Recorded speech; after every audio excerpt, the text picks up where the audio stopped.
Hey friends, today we wanted to give you an overview of our sheep and how we manage them on 2 acres and how we got started.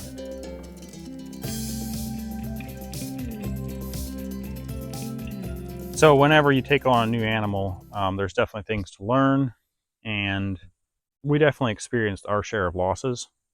So last year, most of our ewes were still a wool breed, and we ended up losing a lot of lambs. All those things kind of happen, and we were already starting to look into hair sheep, and so we ended up getting rid of the wool sheep that we had and got the rest of them in hair sheep. So why do we have sheep? We settled on sheep because of the limited acreage we have, and one of our biggest goals with the amount of land that we have is raising quality meat. And so with our sheep, we don't feed them any grain. The only thing they get is our pasture and hay. In a previous video, we mentioned that we have a drought, and so right now we just pull them off pasture and we're feeding them hay. So we came out here to the pasture to check on our grass and just see what we had. And we still have some out here, but we pulled them off because of the drought, and I didn't want to just use everything. This is where they were at, and that's where I was going to move them to before we pulled them off. Another important thing with sheep is if you're not going to use chemical wormers like we do, we choose to have them more naturally, is you do have to rotate them, which that works with our regenerative practices here.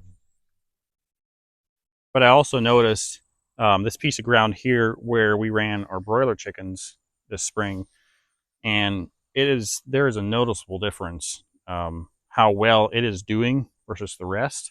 We've already run the sheep through once. I'm almost thinking it was twice. I don't remember for sure. And it just regrows so much better than the rest of the land. So you don't want to put your sheep back onto the same paddock sooner than 30 days. And that helps to control the parasites. With the land that we've got here, we section it up. We have an exterior perimeter fence that's electrified. It's actually a netting. And on the inside of the perimeter fence, we use just 2 strands of polywire that's electrified as well. And we just section it up to where we move them about every 3 days or so. That seems to work for us pretty good. So by rotating them every couple of days and not bringing them back onto the same paddock sooner than 30 days, it gives the land a chance to rest, to recover. It actually produces better forage that way.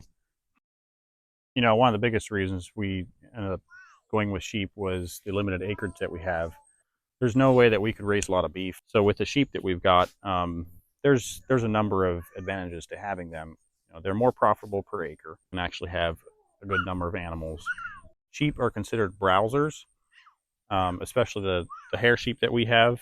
So they tend to eat things that are less desirable for cows, but they have a broader palate. But ultimately, we're looking for a low input animal, and we just were not having good luck with the wool sheep.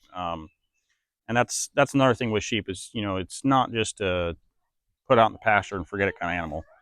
We don't feed them grain. We treat them naturally, and it's more like a survival of the fittest for us. Like, we want the best quality stock that we can have out here. And if they're not going to survive on what we're giving them, then they're not going to fit for our land.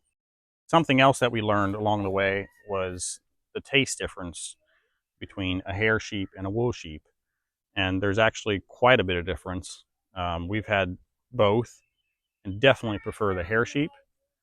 To us, I think there's less costs involved. You don't have to shear them. Because they shed out their wool in the spring.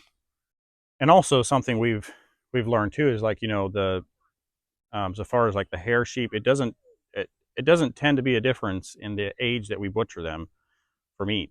A young one versus a 2 or 3 year old, like we've even ate like a 2-year-old ram, and I couldn't tell a difference. So if we were to do it over again, we would definitely do sheep. But we would definitely stick with a hair breed of sheep. They're more resistant to parasites. Their meat tastes better. And they're also a low input breed of sheep. So this year we've had a lot of lambs, and our flock size tripled from what we had, because most of our ewes had twins. And you learn from your mistakes. So I hope you enjoyed this video. We'll be back next Wednesday with another one. We just kind of wanted to give you a quick overview of how we raise our sheep here on 2 acres.